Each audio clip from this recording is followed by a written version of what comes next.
களங்கம் இத்துலகம் கழிப்புறமை நெறி விளங்க என்னுள்ளே விளங்குமை பொருளே மூவிரு நிலையின் முடிநடு முடிமை ஓவர விளங்கும் பொறுமைமை பொருளே எழுநிலை மிசையே என் குருகாகி வழுநிலை நீக்கி வயங்குமை பொருள். முன்மேலே மனசுக்கு சோர்வு கிடையாது.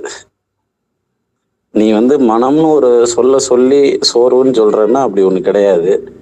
நம்ம உடல் சோர்வை மனசோர்வா சேர்த்தும் புரிஞ்சுக்கிறது சரியான ஒண்ணுதான், தவறு கிடையாது.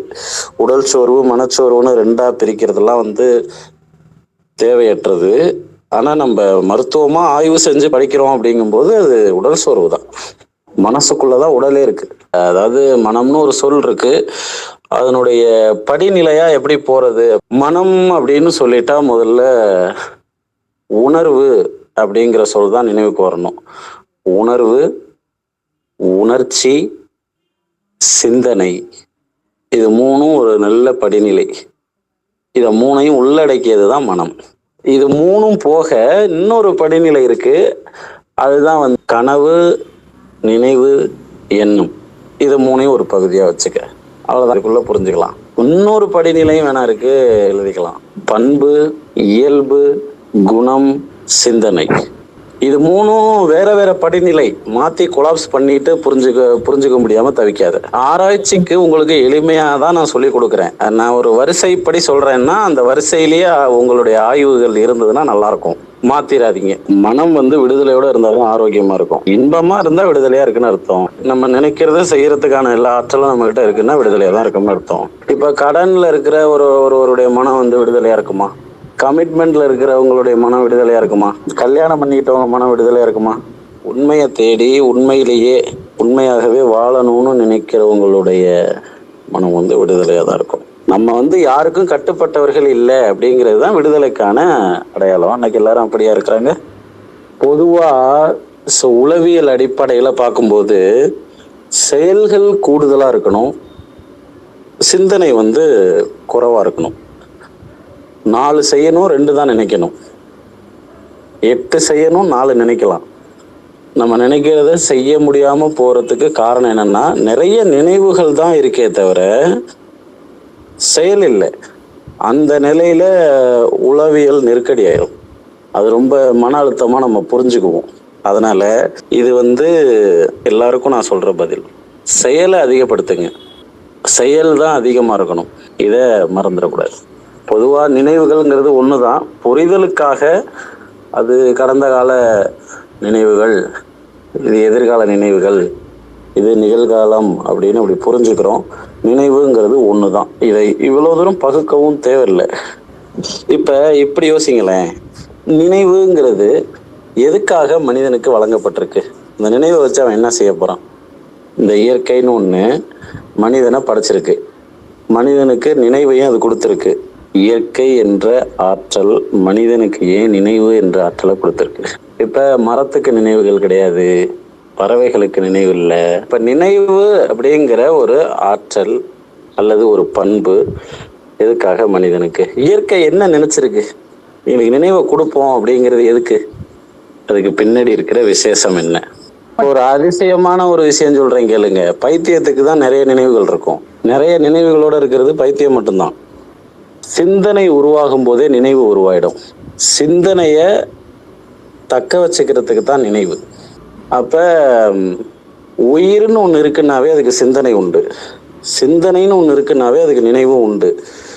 பரிணாம வளர்ச்சியில மனிதன் வியக்க தகுந்த நினைவை பெற்றவன். அவனை மாதிரி ஞாபகம் வச்சுக்கிறதுக்கு ஆளே கிடையாது. 5 வயசுல அவனை நீ செருப்பால் அடிச்சிருப்ப, 76 வயசுல ஞாபகம் வச்சிருப்பான். 5 வயசுல என்ன செருப்பால் அடிச்சல நீனு. அப்படி ஒரு ஆற்றலை கொடுத்திருக்குது. மனிதனுடைய சிந்தனைகளை தக்க வைத்துக் கொள்ள நினைவு என்ற ஆற்றலை இறைவன் வழங்கி இருக்கிறான். அதை வச்சுதான் நம்ம வாழ்க்கையே போகுது. நினைவு என்பது எதுக்கு? நம்மளுடைய சிந்தனைகளை தக்க வைத்துக் கொள்வதற்கு. அப்ப பரிணாம வளர்ச்சியில மனிதன் மேல கொண்ட அன்பால இயற்கை இறைவன் என்ன பண்ணியிருக்கிறாங்கன்னா நினைவு ஆற்றலை வழங்கியிருக்கிறாங்க. வியக்கத்தகு நினைவாற்றல் மனிதனுக்கு உண்டு. அதனால யாருக்கெல்லாம் நினைவாற்றல் குறைஞ்சு போகும் தெரியுமா? நம்ம இங்க வகுப்புல வியாதிகள் பத்தி பேசுறதுனால இங்க நான் தேங்காய் உடைச்ச மாதிரி உண்மைகளை பேசிதான் ஆகணும். அதுக்காக உங்களுடைய மனம் வருந்துகிறது என்றால் அதுக்கு ஒன்றும் செய்ய முடியாது. இங்கே நான் உண்மைகளை உடைச்சு சொன்னாதான் உங்களால புரிஞ்சுக்க முடியும். அதை கண்டுலாம் பயப்படக்கூடாது. அப்புறம் நம்ம தீர்வு நோக்கி நம்ம போவோம்ல, அப்படியே பின்னாடியே வரணும். யாருக்கெல்லாம் நினைவாற்றல் குறைஞ்சு போயிடும் அப்படின்னு கேட்டிங்கன்னா, நினைவுல தடுமாற்றம் யாருக்கெல்லாம் வரும் அப்படின்னு கேட்டிங்கன்னா, தன்னுடைய சிந்தனைக்கு முக்கியத்துவம் கொடுக்காத மனிதர்களுக்கு சிந்தனையில தடுமாற்றம் வரும். காலப்போக்கில் அந்த நினைவாற்றலை இயற்கை பிடுங்கிரும். நீ தேவையில்லாததெல்லாம் ஞாபகம் வச்சுக்குவ, அதுக்கு அந்த ஆற்றலை இயற்கை கொடுக்கல. யோசிச்சு பாருங்க, இந்த நொடி யோசிச்சு பாருங்க, உங்க மண்டைக்குள்ள கிடக்கிறதெல்லாம் உங்க வாழ்க்கைக்கு தேவையான சிந்தனைகளான்னு பாருங்க. நிச்சயமா கிடையாது. எத்தனை பேருடைய வாய் இந்த ஒரு வாரத்துக்குள்ள எவ்வளவு அரசியல் பேசியிருக்கும் தெரியுமா? அவனுக்கும் அதுக்கும் ஏதாவது சம்பந்தம் இருக்கா? அப்ப தேவையில்லாத தகவல்கள். இந்த இயற்கை சிந்திக்க சொன்னுச்சே தவிர கத்தையா புக்கு படிக்க சொல்லலை. ஏகப்பட்ட புக்கு. எதுக்கு அந்த தகவலெல்லாம் தெரிஞ்சுக்கிறோம்னே தெரியாது, அப்படி தெரிஞ்சுக்கிறது. அப்ப அந்த தகவல்கள் மேல இருக்கிற வெறி, இப்படி எல்லாம் பாதையை செலக்ட் பண்ணி போனோம் அப்படின்னா பைத்தியம்தான். நம்ம மண்டையில இருக்கிற தகவல்கள் நமக்கு பயன்படாது போற நேரத்துல வெறி பிடிச்சிரும். அதான் பைத்தியம். புரியுதா? என்னென்னத்தையோ சேர்த்து வச்சிருக்கிறோம், ஆனா அது நமக்கு நம்ம வாழ்க்கையில நம்ம பிரச்சனையை சரி பண்றதுக்கு அந்த தகவல் உதவல. தகவலை வேற அறிவுன்னு நம்ம நினைச்சு வச்சிருக்கிறோம். இது என்ன சொல்றது? அப்ப நம்ம வாழ்க்கையினுடைய போக்கை எது வகுக்குதோ அந்த சிந்தனை நம்ம மனசுல இருக்கணும். நம்மளுடைய சிந்தனை நம்ம மனசுல இருக்கணும். அதுதான் அழகு. புரியுதா? இயற்கை எதையுமே தக்க வைக்காது. இயற்கை அப்படின்னா இயங்கிக் கொண்டே இருத்தல் அப்படின்னு அர்த்தம். அது ஒரு சுழற்சியில இருந்துகிட்டே இருக்கும். எதையுமே இயற்கை தக்க வைக்க நினைக்காது. தக்க வைத்தல்ங்கிற பண்பு இயற்கையில இல்லை. புரியுதா? அந்த தக்க வைத்தலும் கொஞ்ச காலத்துக்கு தான். இயற்கையின் பார்வையிலேருந்து பார்த்தோம்னா கொஞ்ச காலத்துக்கு தான். அந்த வகையில இந்த சிந்தனைய, அந்த நினைவை கொடுத்துருக்கிறதே எதுக்குன்னா சிந்தனைகளை தக்க வைக்கதான். அதெல்லாம் இயற்கையினுடைய ஆற்றல். அது இந்த நினைவுங்கிற ஒரு விஷயத்துல பல அற்புதங்கள் இருக்கு. நினைவு நம்ம கட்டுப்பாட்டுல இருக்கா இல்லையா அப்படின்னு கேட்டீங்கன்னா நம்ம கட்டுப்பாட்டுல இருக்கு.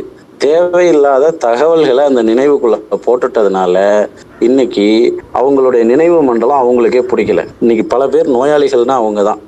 என்னுடைய பார்வையில நோயாளி என்றால் யாருன்னா, அவங்க வாழ்க்கைகளுக்கு தேவையான தகவல்கள் அவங்க மண்டையில் இல்லைன்னா அவங்க நோயாளி. நான் அதை தான் சரி பண்ணுவேன். நோயாளியை நான் பார்க்கும் விதமே இதுதான். ஏகபோகமா வந்து பேசுவான் நம்ம கிட்ட, அவனுக்கு தெரியாத தகவலே இருக்காது, ஆனா அவன் பிரச்சனையை சரி பண்ணியிருக்க அவனால முடிஞ்சிருக்காது. அதுதான். அப்ப நம்ம வாழ்க்கைக்கு தேவையில்லாத ஒரு விஷயத்த சிந்திக்கிறதே குற்றம். நம்ம வாழ்க்கைக்கு எது தேவையோ அதை மட்டும் சிந்திக்க பாருங்க. ஆராய்ச்சி பண்றது நல்லதுதான். நமக்கு மூளை கிடைச்சிருச்சு, மூளை இறைவன் கொடுத்துட்டான், நல்ல நினைவை கொடுத்துட்டான், இறங்கி ஆராய்ச்சி செய்வோம் அப்படின்னு ஆராய்ச்சியிலேயே இருந்துகிட்டு இருந்தோம்னா வாழ்க்கைய நல்லா வாழ முடியாது. ஓகேவா? அறிவை வளர்த்துக்கிறவங்க எல்லாருமே ஏதோ ஒரு வகையில ஆராய்ச்சியில இருக்கிறவங்க தான். இதை தெரிஞ்சுக்குவோமா, அதை தெரிஞ்சுக்குவோமா, அதை படிப்போமா, இதை படிப்போமா, கடைசியில எல்லாம் என்னத்துக்கு அப்படின்னு ஒரு கேள்வி கேட்டீங்கன்னா பதில் இருக்காது. அப்ப ஒண்ணு ஆராய்ச்சி விரைவில் முடிவுக்கு வரணும், இல்லைன்னா நம்ம பண்ற ஆய்வுகள் எல்லாமே நமக்கு லைவா பயன்படணும். அப்படி இருந்துருச்சுன்னா அது மகிழ்ச்சி. அங்கதான் மருத்துவமே தேவைப்படுது. சில பேர் எப்படின்னா ஆராய்ச்சி பண்ணி பண்ணி பண்ணி பழகிருப்பான், அதை நிப்பாட்டவே முடியாது. அது ஒரு அடிக்ட். அங்கதான் நம்மள மாதிரி ஆளுக தேவைப்படுறோம் ஆராய்ச்சி முடியறதுக்கு. அது ஒரு மனப்பழக்கம் மாதிரி ஆயிடும். எதை பார்த்தாலும் ஆய்வு செய்தல் என்ற ஒரு கோணம். ஆனா அவங்களுக்கு நிம்மதியே இருக்காதுன்னு வச்சுக்கோங்களேன். ஒரு நிம்மதி கூட இருக்காது. இது ஒரு பகுதி. சரியா? இப்ப நினைவுங்கிற தலைப்புக்குள்ளதான் பேசிக்கிட்டு இருக்கோம். இது ஒரு பகுதி. சில பேருக்கு வாழ்க்கை பிடிபட்டுரும். ஓ, இதாண்டா வாழ்க்கை, வாழ்க்கை இப்படிதான் இருக்கு, நல்லபடியா வாழ்வோம். யாரெல்லாம் தன்னுடைய வாழ்க்கையில நினைவுகளை சேகரித்து வைத்து கொள்ள வேண்டும், தக்க வைத்து கொள்ள வேண்டும் என்று நினைக்கிறார்களோ அவங்களுக்கு வாழ்க்கை புரிஞ்சிருக்குன்னு அர்த்தம். வாழ்க்கையை புரிந்து கொண்ட மனிதர்கள் மட்டும்தான் நினைவை சேகரித்து வைக்க நினைப்பார்கள். அப்ப நினைவை சேகரித்து வைக்கிறதுங்கிறது பல விதம். ஒன்று இல்லை, ரெண்டு இல்லை, அதெல்லாம் என்னால் பேசி முடிக்க முடியாது. இந்த மனிதர்கள் எப்படியெல்லாம் நினைவை சேகரித்து வைக்கிறாங்கன்னா அவங்கவுங்க இயல்புக்கு தகுந்த மாதிரி சேகரித்து வைக்கிறாங்க. எங்கேயாவது ஒரு பாறைக்கு போனால் கல்வெட்டில் வெட்டிட்டு வந்துடுறான், கோயிலை கட்டி வச்சுட்டு போயிடுறாங்க. நினைவுகளை தக்க வைக்கணுங்கிறதுல மனிதர்களுக்கு மிகப்பெரிய வேட்கை உண்டு. நினைவுகள் அவ்வளோ சுவாரஸ்யமானவை. நல்லா புரிஞ்சுக்குங்க. நினைவுக்கு நான் ரொம்ப ரொம்ப முக்கியத்துவம் கொடுப்பேன். எந்த வகுப்பு தொடங்கினாலும் ஆரம்பத்திலேயே சொல்லுவேன், இந்த வகுப்பு உங்களுக்கு நல்ல நினைவுகளை கொடுக்கும், இன்பமாக படிங்க. ஒரு 10 வருஷம் கடந்ததுக்கு அப்புறம் இந்த வகுப்பு உங்கள் வாழ்க்கையில் நீங்கள் மறக்க முடியாத ஒரு மாற்றத்தை ஏற்படுத்தியிருக்கும் அப்படின்னு எல்லா வகுப்புலையுமே நான் சொல்லுவேன். திருமந்திரம் தொடங்கினாலும் சரி, மருத்துவ வகுப்பு தொடங்கினாலும் சரி, வகுப்பினுடைய தொடக்கத்திலேயே அதை நான் சொல்லிடுவேன். ஏன்னா இந்த நினைவு அப்படிங்கிறது வாழ்க்கையில் ரொம்ப ரொம்ப ரொம்ப முக்கியமானது.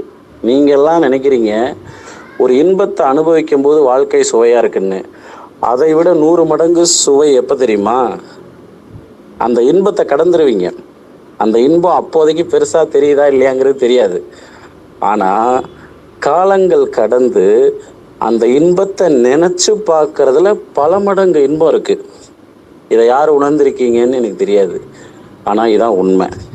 வாழ்க்கையில் ஒரு இன்பத்தை அனுபவிக்கும் போது இல்லாத அந்த சுகம் அதை நினச்சி பார்க்கும்போது இருக்குது, நிச்சயமாக இருக்குது.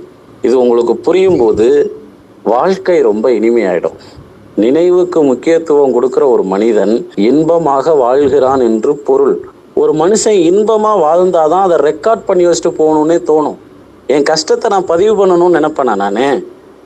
நம்ம மரபுல துன்பத்தை பதிவு செய்த ரெக்கார்டே கிடையாது. தொல்காப்பியத்திலேருந்து தொடங்கி எல்லா நூல்கள், எல்லா கல்வெட்டுகள், எல்லா ஆலயங்கள், தொல்லியல் பொருட்கள் எதுலேயுமே துன்பம் பதிவாகலை. எல்லாம் இன்பம்தான், எல்லாமே இன்பம்தான். நாங்கள் எப்படியெல்லாம் வாழ்ந்துருக்குறோம் பாரு அப்படிங்கிறது தான். சங்க இலக்கிய பாடல்கள், அகநானூறு, புறநானூறு எங்கேயுமே துன்பம் பதிவாகலை.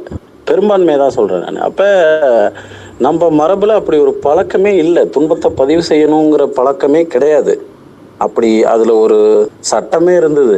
மரம், அதுக்கு பேர் மரம் பாடுதல்னு அர்த்தம். மரம் பாடக்கூடாதுங்கிறது இலக்கிய விதிகளில் ஒன்று. பாடல் எழுதுனா கூட அதில் அந்த சொற்கள் வரக்கூடாதுங்கிற விதிகள் உண்டு. அதை இன்னைக்கு இருக்கிற சினிமா பாடலாசிரியர்கள் முதற்கொண்டு கடைபிடிப்பாங்க. நீங்கள் பார்த்தீங்கன்னா எல்லா இறையியலாளர்களும் இறைவனை நினைங்கன்னு சொல்கிறாங்க. நீங்கள் யோகா மையத்துக்கு போய் உக்காந்தாலும் சரி, ஒரு பூசாரிகிட்ட போனாலும் சரி, சாமியார்கிட்ட போனாலும் சரி, அவர் என்ன சொல்கிறாரு? கடவுளை நினை அப்படிங்கிறாரு. அப்போ கடவுளை நினைக்கணும். அங்கே நினைப்பு முக்கியத்துவம் பெறுது. ஏன் கடவுளை நினைக்கணும்னு திரும்ப திரும்ப திரும்ப திரும்ப எல்லாருமே சொல்கிறாங்க அப்படின்னா, எது ஒன்றை தொடர்ந்து நீ நினைத்து கொண்டே இருக்கிறாயோ புரிதல் அதிகமாகும். அந்த பொருளை பற்றிய புரிதல் அதிகமாகும். நீ கடவுளை பற்றி புரியாமல் இங்கே வாழக்கூடாது.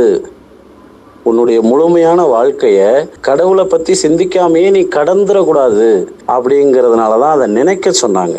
அதை காலை பொழுதுல பாடலாக்கினாங்க. காலை மாலை வழிபாட்டுக்கு உகந்த நேரமாக மாற்றினாங்க. நினைவு மண்டலத்தில் காலை பொழுதும் மாலை பொழுதும் நல்லா பதியும். பதிவுகளை நல்லா உள்வாங்கும் மூளை. எப்படி? காலை பொழுதுலையும் மாலை பொழுதுலையும். அதனால தான் இறை வழிபாடு, முக்கியமான விசேஷங்கள் இது எல்லாத்தையும் காலை பொழுது மாலை பொழுது அந்தி சந்தியில் ஏற்பாடு செய்கிறாது. என்னுடைய வாழ்க்கை இன்பமாக தான் இருக்கும் அப்படிங்கிறது யாரெல்லாம் உறுதியாக தெரிஞ்சுக்கிறீங்களோ நீங்கள் நினைவுகளை தக்க வைக்க பழகிடுவீங்க. நினைவுகளை தக்க வைக்கிறது பல விதம். ஃபோட்டோ எடுத்து வச்சுக்கலாம், ஃபேஸ்புக்கில் போடலாம், ஆல்பம் பண்ணிக்கலாம், சிடி போட்டுக்கலாம், வீடியோ எடுத்துக்கலாம். சில பேர் வீடு கட்டுறதே கூட அவங்க நினைவுகளை பதியறதுக்கு தான். நினைவுகளை தக்க வைப்பது குற்றம் அல்ல. நினைவுகளை தக்க வைப்பது குற்றம் அல்ல. அது மனிதனுடைய பண்பு. மனிதம் என்ற வளர்ச்சி அடைந்த, பரிணாமம் அடைந்த ஒரு உயிரினத்தினுடைய பண்பு நினைவுகளை தக்க வைக்கிறது. அந்த தக்க வைக்கிறது எதுக்கு அப்படின்னா, திரும்பவும் சொல்கிறேன், ஒரு இன்பத்தை அனுபவிக்கும் நேரத்தை விட பல காலங்கள் கடந்து அதை நினைவு கூறும்போது ஏற்படுகின்ற ஒரு மகிழ்ச்சியானது அளவில் பெரியது. இப்போவும் நீங்கள் சின்ன வயசில் இருந்ததை நினச்சா உங்கள் மனம் மகிழ்ச்சி அடையுதே. ஏன்? இதே மகிழ்ச்சி சின்ன வயசுல இருந்திருக்குமானா இருந்திருக்காது. ஆனா இங்க இருந்து அந்த வயசை நினைச்சு பார்க்கும் போது செம ஜாலி ஆயிரும். அப்படிதான் விளையாட்டு, அப்படிதான் காதல், அப்படிதான் திருமணம், அப்படிதான் குழந்தை பெத்துக்கிறது, அப்படிதான் ஊர் சுத்துறது, இது எல்லாமே அதுக்குள்ள வந்துடும். அப்படிதான் சம்பாதிக்கிறது. சம்பாதிச்ச காலங்கள் எல்லாம் திரும்பி பார்த்தீங்கன்னா ஜாலியா இருக்கும். சொர்க்கத்துல வாழ்ந்திருக்கோம்டா அப்படிங்கிற மாதிரி இருக்கும். இந்த நொடியை இன்பமாக்கி கொள்வதும் துன்பமாக்கி கொள்வதும் உன் கையில தான் இருக்கு. புரியுதா? இன்பமாக்கி கொள்வதும் துன்பமாக்கி கொள்வதும் உன் கையில தான் இருக்கு. வாழ்க்கையே அழகான நினைவுகள் தான். நல்லா புரிஞ்சுக்கங்க. வாழ்க்கை என்பது எங்க முழுமை அடையும்னா நினைவுகளில் தான் முழுமை அடையும். 90 வயசு 99 வயசுல உட்காந்துக்கிட்டு திரும்பி பார்க்கும்போது நம்ம சரியா தான் வாழ்ந்து வந்திருக்கிறோம் அப்படின்னு உனக்கு நீயே சொல்லிக்கிட்டீங்கன்னா நீ கொடுத்து வச்சவன். ஏன்னா தப்பா வாழ்ந்திருக்கமே அப்படின்னு சொல்லிட்டீங்கன்னா உனக்கு வாழ்க்கை புரியாமலே நீ வாழ்க்கையை வாழ்ந்திருக்கிறன்னு அர்த்தம். அப்ப நல்லா கவனிங்க. யாரெல்லாம் தன்னுடைய வாழ்க்கையை அழகாக பதிவு செய்து கொண்டே வருகிறார்களோ அவங்களெல்லாம் வாழ்க்கையை புரிந்தவர்கள். உங்க பொண்ணோ பையனோ ஒவ்வொரு வருடம் பிறந்த நாளையும் பக்காவா செலிப்ரேட் பண்றீங்கன்னா உங்களுக்கு வாழ்க்கை புரிஞ்சிருக்கு. அந்த புள்ள பெருசா சின்ன பிள்ளையில நான் இப்படிதான் இருந்தேனா அப்படின்னு அது பார்க்கணும்ல. 10 வயசுல நான் என்ன செஞ்சுக்கிட்டு இருந்தேன் அப்படிங்கிறத அது 30 வயசுல பார்க்கணும்ல. அப்ப குழந்தைகளுக்கான நினைவுகளையும் நீங்க சேர்த்து வைக்கலாம். உங்க குடும்பத்துக்கான நினைவுகளை சேர்த்து வைக்கலாம். இதெல்லாம் யாருக்கு சாத்தியம் அப்படின்னா உன் சிந்தனையிலையும் உன்னுடைய புறத்திலையும் நல்ல செல்வ சிந்தனையோட இருந்தீனாதான் அதெல்லாம் சாத்தியம். எங்க சாமி, நானே வறுமையில இருக்கேன், துன்பத்துல இருக்கேன், அல்லல்ல இருக்கேன், போராடிக்கிட்டு இருக்கேன், சிரமத்துல இருக்கேன், இப்படி சொல்லிக்கிட்டு இருந்தீங்கன்னா பதிவு செய்யணும்னே உனக்கு தோணாது. யாராவது பதிவு செஞ்சா கூட வேணான்றுவ. ஏன்னா இந்த முகத்தை பதிவு செய்யாத, இந்த மனநிலையை பதிவு செய்யாத, நல்லா இருக்காது அப்படின்னு உன் மனம் அந்த பதிவுக்குள்ளேயே வராது. நிறைய பேர் போட்டோக்குள்ளேயே நிற்க மாட்டாங்க. ஏன்? வேண்டாம், தெரியும் அவங்களுக்கு இது பதிவு செய்யக்கூடாதுன்ட்டு. அப்ப இன்பமா இருந்துட்டீங்கன்னா நீ எல்லா போட்டோவிலையும் இருப்ப, ஜாலியா இருப்ப. நம்ம குழுவோட சேருங்க. நம்ம குழு எல்லாமே பதிவு பண்றது தான். எங்க போனாலும் அது ரெக்கார்டா இருக்கும். அதனால வாழ்க்கையை நல்ல நினைவுகளாக மாற்றி அமைப்பது உங்க கையில தான் இருக்கு. சீரியஸ் ஆயிக்காதீங்க. எதுக்குமே சீரியஸ் ஆகிக்கிட்டீங்கன்னா பதிவு செய்யணும்னே தோணாது. பதிவு செய்வது ஒரு கலை. ஐம்புலன்கள் வழியாக என்ன சம்பவம் நடந்தது அப்படிங்கிறத மூளை பதிவு பண்ணிக்கும். இந்த மூளைக்கு திரும்ப அந்த இது வேணுமேங்கிறதுனால நம்ம வெளியில பதிவு பண்றோம். புரியுதா? மூளைக்கு நல்லா சப்போர்ட் பண்றோம். இப்போதைக்கு நமக்கு எந்த அளவுக்கு அறிவு வளர்ந்துருக்குன்னா காட்சிகளை மட்டும்தான் நம்மளால பதிவு பண்ண முடியும். எப்படி? காட்சிகளை மட்டும்தான் பதிவு பண்ண முடியும். தொடு உணர்வை பதிவு பண்ண முடியாது, சுவையை பதிவு பண்ண முடியாது, வாசனையை பதிவு பண்ண முடியாது. ஆனா நம்ம காட்சியையும் ஒளியையும் பதிவு பண்ணுவோம். இந்த இடத்துக்கு வளர்ந்துருக்கிறோம். புரிகிறதா? அதனால பதிவு பண்றது ஒரு கலை. எந்த துறையில இருந்தாலும் பதிவு பண்றதுக்கு ஆசைப்படுங்க. வாழ்க்கையை இன்பமா மாத்துங்க. நினைவுகள் அவ்வளோ முக்கியமானது. ஒருத்தன் நினைவுக்கு முக்கியத்துவம் கொடுக்குறான் அப்படின்னு சொன்னா அவனை இன்னும் வேல்யூ பண்ணணும்.